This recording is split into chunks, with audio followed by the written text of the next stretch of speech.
he's been flipping high as of late. He is a high variance player, but he's, like a lot of aggressive junglers in the CBLOL, as we do get into Champ Select, he's going to take his own fights, right? And he's going to flip things. His decision-making has just gotten a lot better, and I think he's gotten a little bit back on champions that he's more comfortable on. He will not be piloting the Poppy, however, and that's a champion that is, stereotypically defensively played. Croc loves to go forward on the Poppy. He won't get to do so right now. The rest of the band's coming in. Hedon will not be on that Jack, so one pick taken away that would give him a lot of agency. Certainly so. Life for one. I'm just surprised that Nico's so gone. The bans, right? She's not been touched in ban phase, has not been picked up either. I guess the nerfs to the reaction time that you get genuinely just made the difference. She has really powerful laning phase, but the team's just not valuing that at all. Now, as we head into this draft specifically, we've got the rel lock-in on B1 for Seos. And we talked about this a lot on the Gringos Liberados podcast about the power of bot lane duos at the minute. I think Seos is sort of making himself a name as one of the best CBLOL supports that we've ever seen. And now he's got a lot of competition to go up against. I raised this in the green room earlier today, and there was a lot of discussion. Oh, well, what about Peak Redbert, Lucy, Damage as well had a name thrown in there.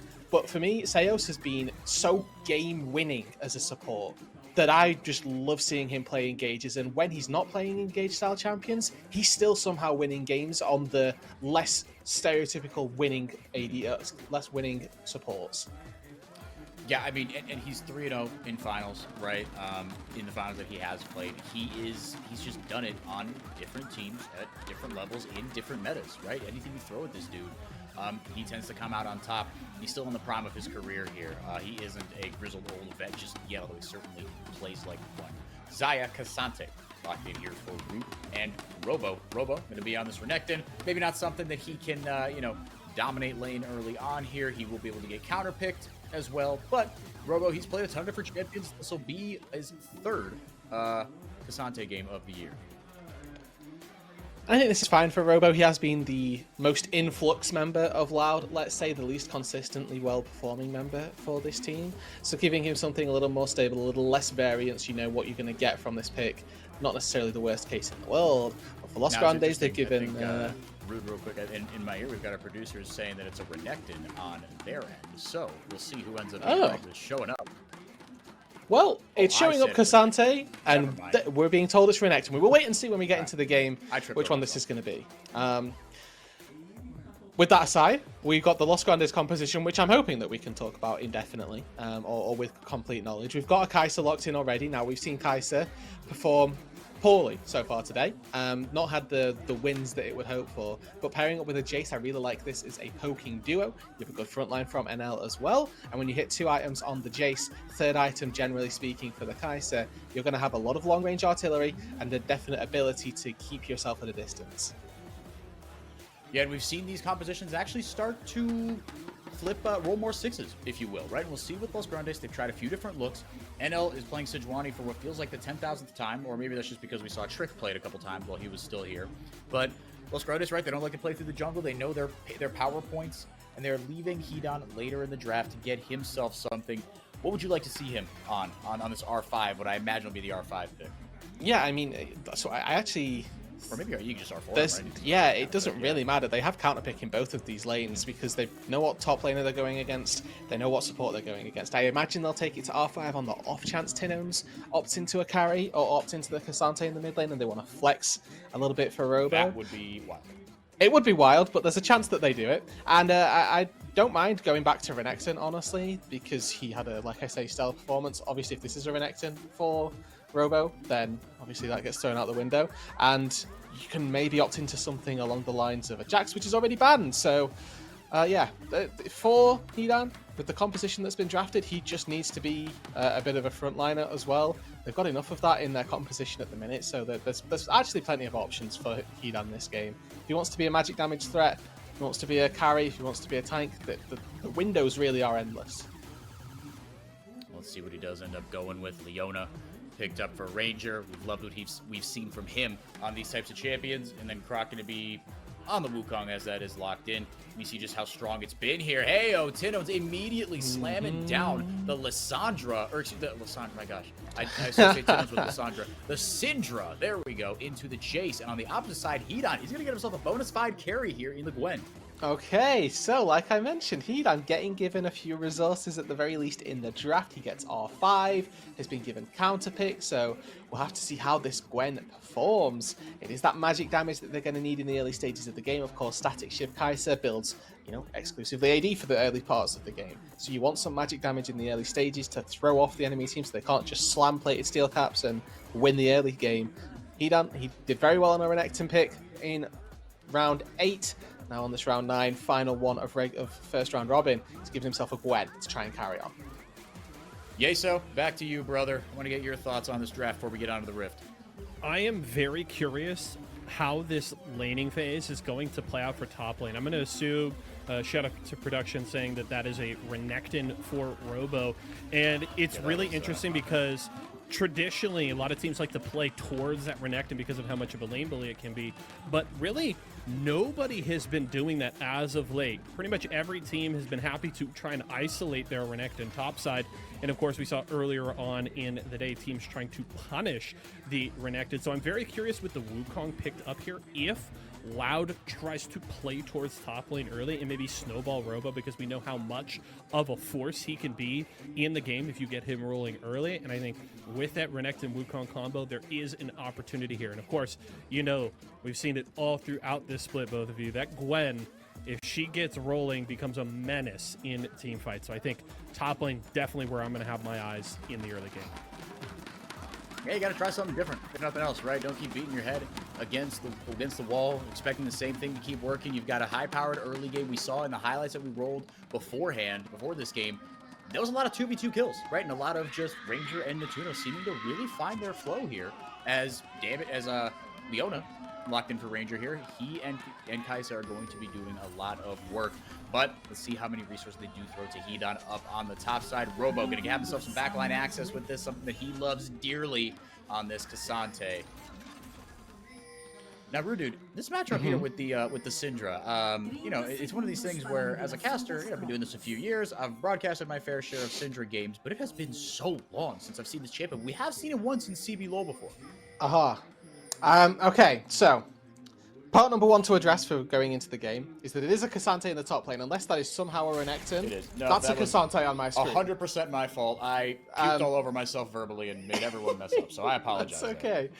That's okay. We've played it up as Los Grandes in a little trouble here. Sayos leading the charge, but it's just for vision. Okay, to answer your question, Syndra, I think, is heavily slept on. She got given a couple of light buffs and a little rework, honestly, that made her stronger, which I'm calling the buffs itself. She now has what I will call Victor books, where basically you get scaling to your abilities every time you level up your passive, your Q, then W, then E, then R, get evolved. But you also have a now bonus one when you get to 120 splinters, they're called for Syndra, where you just get a Rabadon's. Simply put, you just get a little bit of bonus AP, and I think that when you pair that up with the actual Rabadon's death cap itself, gaining flat % AP from that item as well, this champion has the ability to hit some insane AP thresholds, and when we're looking at 3 squishy carries on the Los Grandes side, all of them can get blown up by the Syndra. Tino's, he's given himself this pick, knows what he's going up against, and I, for one, expect it to do very well. Tino's been doing this a long, long time. If anyone has played a disrespectful amount of Syndra games, it's probably him. He's been in the league since 2014, since he was a 17-year-old, went to Worlds with Kaboom way back when. He's won 4 titles. He is the CBLOL's all-time kills leader as a mid laner. And yeah, I'm sure that he's going to, if you're someone that's played this champ a long time, you're basically doing the same thing. Because like I said, her kit's more or less the same. It's just a lot of the numbers got reworked. And like you said, her scaling is a lot friendlier. I think he's going to have a great time on this champion.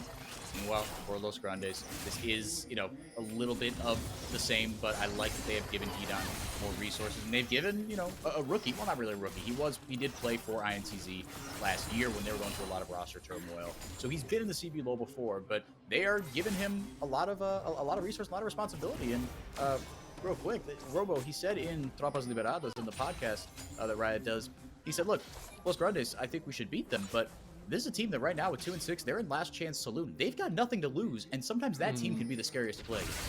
Yeah, the one with the no expectations typically surpasses those expectations far and above what you might have anticipated. Now we do get to look a little bit more exclusive or intrinsically, I suppose, into this mid lane, and Lava already getting pushed in a little bit, but he has got a nice, at the very least, evenness to his CS. Doran's shield for him, obviously respecting the poke that Tinos will be able to put down if he's looking for those engagements. Junglers have pathed to opposite sides of the map, to their relative strong sides as well. You see Los Grandes have got pushed in the bot side, Loud have got pushed up in that top lane. Nice little early trade here from Tinones, making sure that that potion gets popped early, and a ward spotting out NL on this invade. Even if it's just to put a little bit of vision down, it's been spotted out by Loud. Let's see if Croc wants to respond. Like you said, spotting him out. I think Croc maybe just hovering a little bit, making sure that Tinones is in fact safe.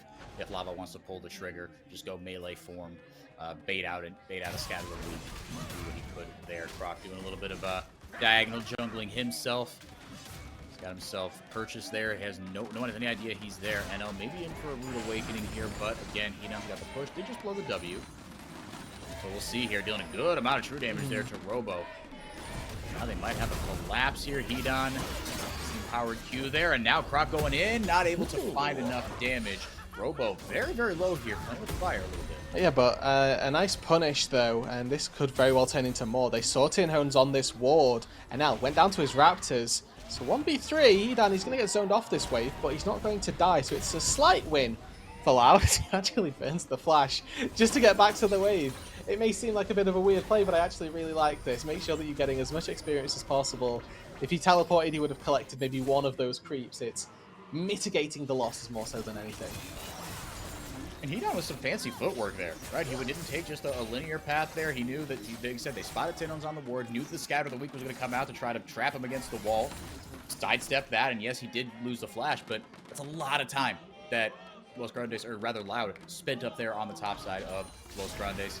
And like you said, mitigating the damage. He's got himself a little more damage in his item, in his inventory. See what he comes back with.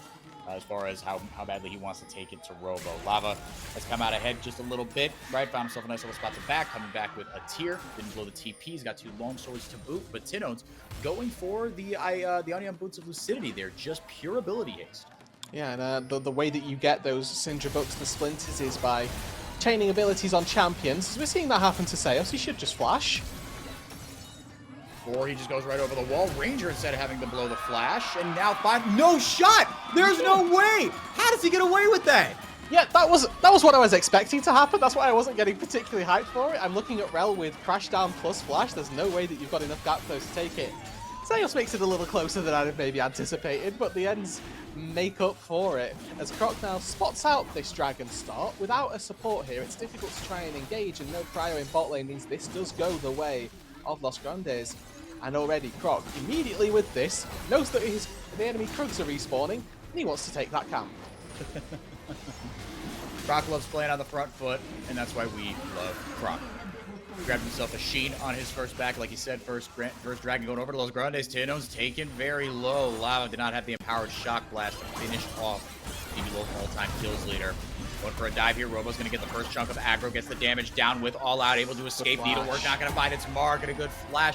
Croc takes a lot of damage here. He's going to try to finish this rooted. I don't know if he's got it. 1 empowered Q. He knows that was a one-way mission, but first blood is worth slightly more, so comes out on top. Plus, there's a lot of experience lost for Hedon as well. Robo going to be able to push this wave all the way under the turret. He's going to get that wave of experience where we see Hedon is not. But already secured a plate for Robo on that top side, and a reminder that this is supposedly a favourable matchup for the Gwen. I have to remind people of that because the Gwen picked as an R5 into the Cassante. They know, or I knew that he was going into this matchup, and it is favourable the later the game goes, and honestly, it's not typically this rough in the early stages of the game. But down in farm, now down a kill, albeit to jungle, it is putting Robo in a very firm control of this lane state and pushing back that timer that we can expect to see Loss's top lane win out. He's down about 10 CS, and he's had a lot of attention paid up his way, right? It's been multiple ganks, a dive and a half, maybe, I think you could say.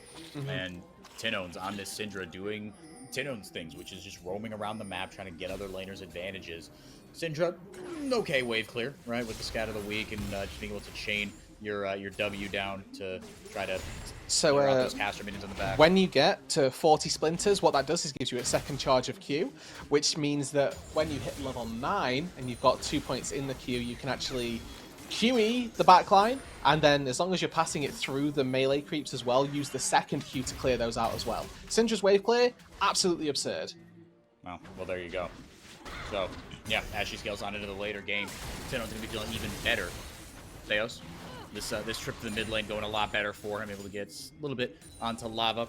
Vision completely lit up by Los Grandes, though, in that top side of the river, as maybe they're looking for something here. NL might have a sight onto Robo here. Not able to get the permafrost stacks down, so not going to blow the Glacial Prison on anything more than he wants to. But Loud have first purchase onto the Dragon. Should be a 3v3 Bruin here, or onto the Herald, excuse me. Up here on the top side, Seos looking for a good angle. Charges the Hex Flash over, gets lava out of the pit. Let's see, still a 3v4 now. 4v4 here, as the ADCs are nowhere to be found. Ranger can't find the Zenith Blade. NL looking for something here. Flashes in, he's got no ultimate. Now they're going to get onto Croc. And he goes down. Robo looking for the re-engage. Tino's in. He's got his full kit. Should he want to use it? Doesn't have a ton of mana. Trying to find the target that he wants, and that will be Hedon. Dumps the ultimate into him. He'll get a kill. And the Scatter of the Weak is going to find the stun at the last second. Meanwhile, on the bottom side, Root throws the Featherstorm out if he recalls the feathers. But Natuno playing the angle very intelligently. Meanwhile, Lava somehow picked up a double kill on the top side of the map. Okay, so it's a 2 for 2. Herald goes the way of Los Grandes. Kills going into your mid laners on both sides. The Jace getting accelerated through his build path, meaning that he hits that first lethality item a lot sooner. And if you can upgrade that mana moon a little bit faster as well, it means that your auto attacks start proccing the tier as well, getting you to that mirror mana even faster. He even has a CS advantage in this mid lane as well, and it's weird because both of the lanes that we saw had counterpick are actually the ones that are behind. Seos! Just with no chill, all gas, no brakes, going over the wall here. Croc, not quite done just yet. Takes the clone over, Lava misses the shock blast. We're going to get a replay of just what the heck went on at the end of that fight.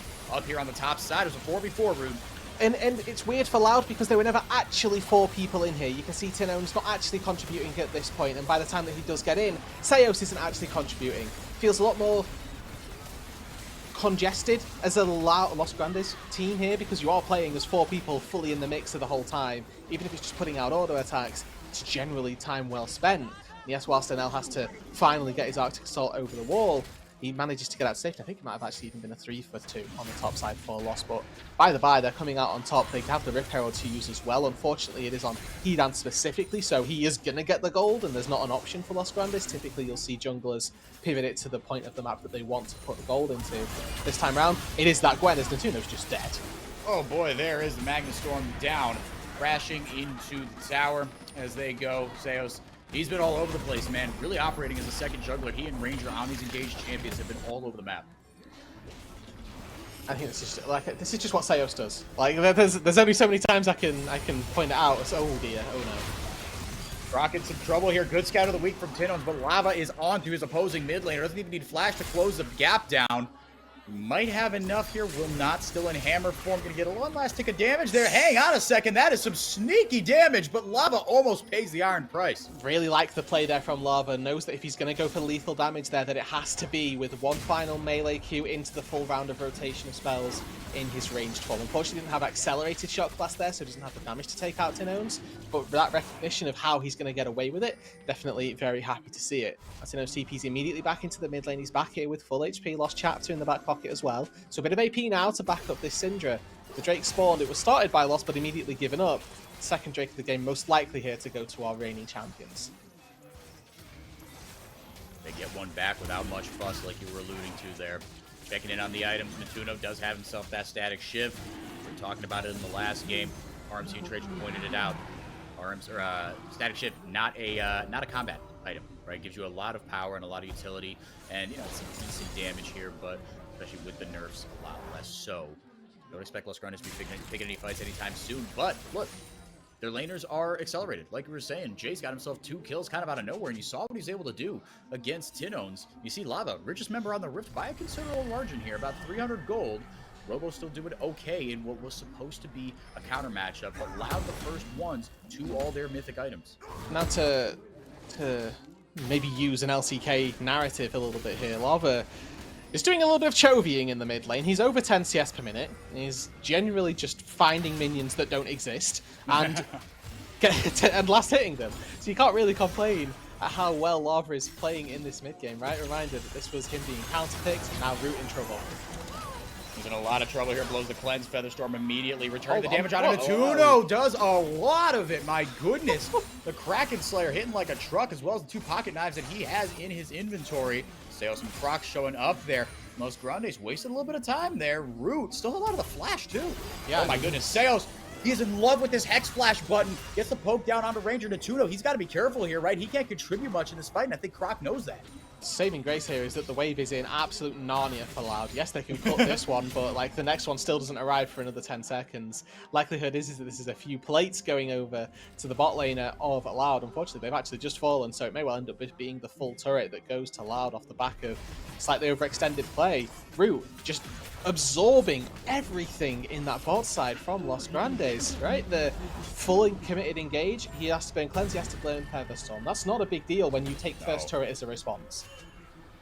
Yeah, many good 80 carries was just panic blow everything right there, right? But the fact that you still have your flash, he just stayed cool, calm, and collected. The reason he's the first Korean 80 carry to win the CBLOL. This guy is just really, really good. We talked about it, you know, on the podcast. Is this the best bottom lane of all time? Look, Steos, he's putting up this pace for, if he keeps going on this trajectory, I think he will end up as the best support in CBLOL history. But Root, just so solid. Has that incredible killer instinct to go forward, and as well as just knowing his limits of his champion and not blowing any more than he needs to as the centerpiece of his team. And the meta that he's been a participant of this Loud roster so far, he has fit the billing and so much more. I was going to say, it's important to remember for Root that the time he spent in CBLOL was since 2023. He spent split 1 and now this second split in the CBLOL. And he came into the season, just outright won CBLOL in his first split that he'd been here. And yes, he's got a lot of experience before that, played on the sandbox for a little bit of time before coming over here from Korea. But again, just came in, made waves, won a split, and if your legacy is you only win splits in CBLOL, like that's not a bad one to take. No, especially when there's a lot of imports that come to Brazil and kind of underestimate it, right? And say, oh, I'm just going to come down here and win myself a CBLOL. And they quickly discover that it's not that easy for a multitude of reasons. But Root right now is being like, it's not that hard, you guys. Come on. Like, this is... when you have the best teammates in the world around you, yeah, things tend to go really, really well. Yeah, Croc, he's been in the league a long time. He's been on 3 teams already, really making Brazil his home, but finally got himself that title after 3 trips to the finals. He's won 2 of them with Loud. Zooming back in here, it's been relatively even, 4 kills to 4, right? 1 tower to 1, 1 dragon to 1, and only a 1k gold lead over on the side of Loud. And Lava still chovying. He's got himself a mythic item as well. He's well over 10 CS per minute. And Tiddles has picked himself up the crown of the Shattered Queen. We had this discussion off air, Rude, into the poke composition. How do you feel about this? So it's a double-edged sword. I, for one, am not a fan by and large. It's very good versus Hedan specifically. However, there are a lot of things that can proc this from range. If you get hit by 1 Shock Blast, 1 Kaiser W, that is gone. Now, if its purpose is to block one of those skill shots, then great. Then wonderful. But I, for one, would have much rather seen just a more damage-oriented mythic. Go for a Ludens, go for a Liandry's if you're scared of Ranger and NL being a bit too tanky for you. And, you know, just unfortunately, it seem a little weird, but play better. Dodge the skill shots, and then you don't need to take crown. Now, again, I will posit this and pose the other side of the coin. Hedan, if he jumps on top of Tinones, this crown is going to have a lot of value. I, for one, just don't see that happening. I'm just going to have to wait to be proven wrong. Well, I mean, another thing we were talking about off air was engage and poke together can be deadly, right? And if Los Grandes can be first of those objectives, and if Lava, with the immense lead that he has, 2 kills out of nowhere in the early game, once he gets to that Mana Moon, charges that up, as Croc drops the Herald in the mid lane here, Loud trying to break this game open a little bit. then, yeah, like you said, you pop the crown of the Shattered Queen, and wham, bam, thank you, ma'am. With all the CC that Sejuani and Leona provide, it's much easier for Hedon to get there. But I think that's the question. How do Los Grandes set up those fights so that they can execute that composition? Because on paper, this comp is a very clear identity, and we've seen it work. Yep, Death Ball. You 5v5 and you out-hands check your opponents. You've got really good wombo combo between the, honestly, all 4 of the members that aren't Robo. Robo's CC comes from his 3rd Q, which can layer into that a little bit, but you've got really good AoE CC on everybody else of Loud. Now they're committing to this topside loss. It should be free. Yeah, Tino's actually with a very good flash. They're able to get out of trouble. Hedon trying to go on him, but Robo bails him out. Netuno finding the angle out of nowhere, though. Ranger showed up for the fight. Provide some CC if he can get into range. Probably not going to blow the flash here. Robo just trying to get a little more CC down, but he steps up just a little bit more. Ranger gets the max range Zenith Blade, but not going to find much else. Throws out the Eclipse to get himself just a little bit more tankiness, but he might be the sacrificial lamb here. Seos, does he have the damage? Ranger has to blow the flash here. Robo wants it. The heal's going to keep him alive, but not for much longer. It's a 1-for-1 Netuno, grabbing himself the kill for Los Grandes. Hedon taking Seos completely out of the fight. I cannot believe that Robo went for that, honestly. Why are you flashing for a kill on Leona? Lil bro, it's just not the play, unfortunately. You know you're going to go down. Your life is way more valuable than the Leona's, and that's an outright win for Los Grandes in that trade exclusively. Now, if we take a look at the map and we zoom it out a little bit, Loud actually do come out quite ahead. They get mid-tier 1 turret, which is invaluable for taking structures and taking control of the enemy's jungle, and they got the dragon as well. I, for one, overestimated how easy this would have been for Los. Really good to see that Netuno was able to pick it up there. That killer instinct and actually a little extra damage coming through meant that he could find the kill onto their enemy mid laner. But you see Robo here, gets caught by the Zenith Blade, and you're thinking, okay, well, maybe we just back away. And even though Los Grandes had a lot of people here, they could have probably taken this fight, but they had to reset so they didn't lose a mid-tier 2 turret. And then they recognise, well, they're not going for tier 2. We actually have to commit to this fight now because Ranger's in, and as soon as Ranger takes a trade of a 1-for-1, I, for one, am taking a kill on a Kai'Sa over a kill on a Sante every day of the week. A lot of folk going down. I thought maybe Croc and Sales were going to pull the trigger over the wall. So with Robo on the opposite side of the map, he does have that TP up. Hang on. Just as I say that, Sales taking the fight. There is that TP coming in from Robo, and out of nowhere, Lava goes down. That is huge. That is your richest, most powerful member right now, and he's out of the fight completely. Hedon is out of there as well. They are now looking at all to re-engage this Los Grandes. Maybe if Hedon can find an angle, but no dice. 2 kills out of thin air for Loud. Yeah, I don't really know how this all started, but it's a big win for Loud once again here. This time it's a 5v5 that goes their way, and with the Baron on the board, starting this up against Pope, Kai'Sa could be tricky. Juno getting the damage down there. Oh, over the wall, Robo, you beauty! Tito's gonna pick up the kill. You'd like to think Loud walk away with the Baron. Hedon and Netuno, not sure they're gonna have much to say about it, if anything. Good W there, keeps him alive around the scout of the week, but there are too many bodies, too many abilities to dodge, too many things to cleanse. Netuno flashes away. Lava providing some cover, just too little too late. Loud got what they came for. As soon as an L gets locked into the pit, Hedon, Netuno should have just cut their losses, should have just bounced. Robo stepping up here, had a bit of a tricky time up until now through the game, I will say, but that decision making and his presence in team fights is something we've always praised him for, and right there we got to see exactly why. Not just running anchor trying to zone all 3 members away, but also pulling in the enemy jungler, preventing the chance of there ever being a 50-50. Just really cognizant play in the top lane, and very impressive to see. Yep, like you said, Rudude, no matter how Robo's early lanes have gone, and they have been rough at times this split, something he always does is find an impact in the later games, especially on these champions that have so much mobility, right? And that have this like mechanical outplay potential. He has really shown on that. Robo has really good hands. It's been the decision-making that has been called into question with him, but his hands are undeniable. And Robo's been fantastic on this Asante. It's the 2nd or 3rd time that he is piloting this champion. He gets himself a turret at the end of that for his troubles. And now, finally, Loud have firmly taken control of this game. Let's see what they can get with this Baron power play. They've got 2,500 so far. NL out of nowhere. Couldn't really find the Glacial Prison. Don't really know if they were synced up on the same page there, if there was enough range to follow up there. You see on the bottom of your screen, Loud to take on Pain in a rematch of the finals. Pain, the first round robin, beat Loud for the first time in quite a few tries. Regular season, they got 3-0'd both times in finals. Actually knocked him into the lower bracket in split 1, but or in split 2 of last year, I should say, but in split 1 of this year, not the case. Loud. And I do want to zoom out a little bit, like take the context of this game into that specific matchup. That game's happening tomorrow. Loud versus Pain Gaming. It's our final game of the weekend, is one not to be missed. But it's important given that Loud, honestly, came in obviously off of like the quote MSI hangover, right? They came back from MSI, had 3 days to scrim, came into the first week of CBLOL Split 2, got slammed by Pain Gaming. This matchup for me tomorrow is very important. Hidan, he's flanked in. Loud going to take the fight here, 5v4. They don't even wait for Hidan to get there, but now Ranger goes in. That's a lot of CC down. NL following it up there. Damage coming in from the Xayah, and they're able to turn the fight around. Loud fight it beautifully. They choose their targets well, and they walk away with 2 kills.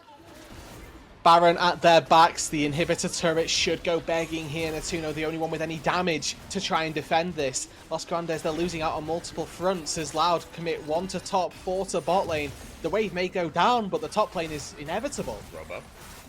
Okay, I thought maybe he was going to try something a little silly here. So he will take... I think he did, honestly. The silly thing was not taking this turret that was free. I'm going to be honest. So eventually he will be able to get some damage down, but to your point, Ruby's not able to lock up the entire turret.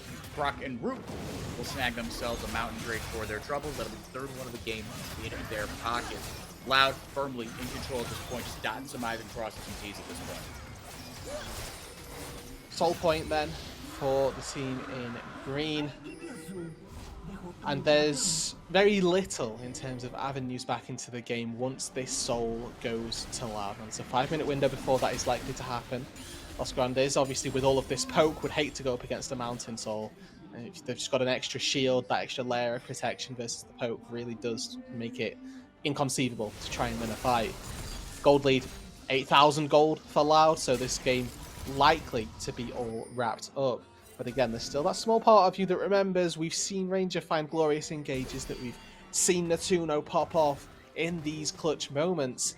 The part of you that, you know, remembers the tales of Gwen, and we've seen Gwens in the past do unspeakable things to enemy teams.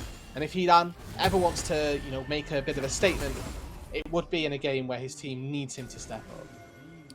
He's been all right, all things considered. I think Loud just, again, proving the superior team, even when they haven't had first purchase on certain fights, when it's been Los Grandes taking the fights, Hidan trying with creative angles, right? We've seen games swing from that point exactly and across our entire careers, watching and playing League of Legends. They weren't able to, Los Grandes just being maturity as Loud as the reigning champion. Robo over the wall! Oh my goodness, he might be able to get out here with the footwork. Gargoyle Stone plays shield, throws up the thumbs up. Robo, how do you do it, man?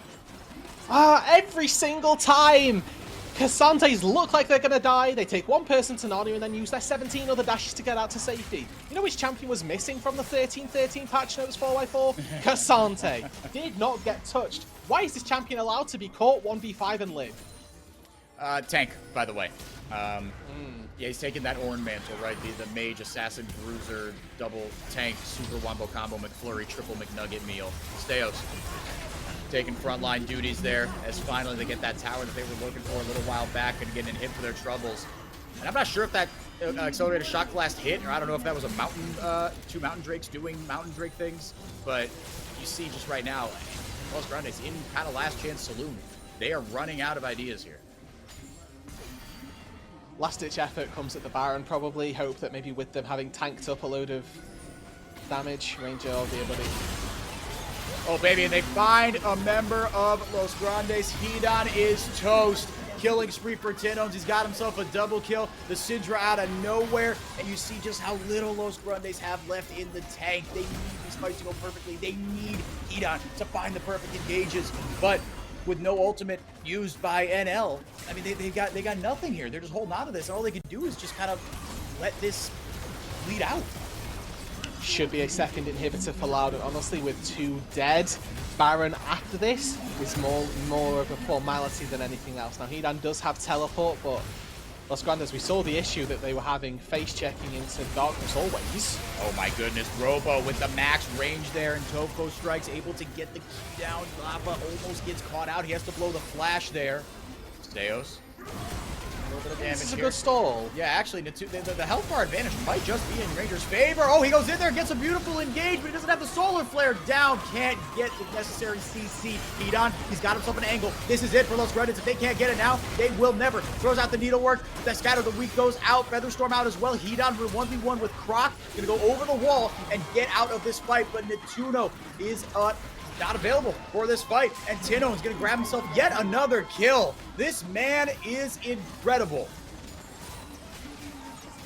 11,000 gold lead. Loud 6 wins in the back half of the first round robin. It took them 3 games to get calibrated, to get ready for split number 2, but boy have they turned up. Their match versus Pain Gaming tomorrow promises to deliver as they round out theirs versus Los Grandes right now. Should be incredible. Rude has the flash away from the solar flare. Netuno going forward. Picks up a kill on the Kaisa. Big shutdown for him. But is it too little too late? That's the question. Seos! Stop it! Stop that! He gets out alive. Tino's gets himself another kill. Loud aren't able to complete the game here. But like you said, they're just rounding it out, Rude. And it feels like they're just kind of playing with their food here. Yeah, the game's over. Simply put, 10,000 gold up, they can go to Baron, they can go to Dragon, whatever they want. They should be taking the win here. Now, both AD carries are out of the equation for the next 20 seconds. That, honestly, favors Loud because there's not going to be insane poke coming from Netuno. And I think that this win was really big for Loud. If they can round this out quite nicely going into a match versus Pain Gaming tomorrow off of a 6-game win streak where since you've, let's say, quote, returned, since you've, been a team in form, you've not lost a game. It's a heavy statement, and I think that heading into tomorrow's match, it's going to be a really big decider of where our top 3 teams are. Obviously, Red aren't playing either of the other top 2 that we've quoted here, being Pain Gaming and Loud. But if Loud and Pain have a good scrap and an honest tussle, it really does make me excited for how playoffs are going to look to shape up as well. Yeah, that game tomorrow, again, guys, that is at, 12, 1, 2, 4 o'clock Eastern, 5 o'clock Brazil time, 1 p.m. Pacific time. You do not want to miss it. I believe that's also 9 p.m. British Standard Time, 10 p.m. Central European Time. I can't be stopped. Damn. Just an actual clock in your head. A worldwide clock. There are more useful things that could be up there, but, this has its moments. Tino's playing bodyguard for the Scatter of the Week. Robo trying to find a target here. Ranger will be the sacrificial lamb as the Baron goes down, and he felt like this was inevitable, Rude Dude. The 4v5, they couldn't win the 5v5 with a member down. It's going to take nothing short of an absolute divine miracle as Robo piles onto Hedon. Lava bringing back some damage. Gargoyle Stoneplate Shield procs on the big top laner, the back-to-back defending champion top laner for Loud. Here we go, final TP into the Nexus turrets they go. Netuno taking a whole lot of damage. BT procs to get some shield down, but just dotting the I's across the T's, as I've said 1,000 times. Loud with their 6th straight win, dump Los Grandes firmly into the dirt, giving their 7th straight loss. The defending champions are back in a big way. And having not found a win since week 1, it must be rough in the Los Grandes camp. Some bright sparks from them through the early stages of the game, but honestly a little bit reminiscent of game number 2 that we had on today, where as soon as the Premier team took just the smallest advantage, they never let it go. Loud managed to find just a solid fight in a topside river and never let go of the win from there.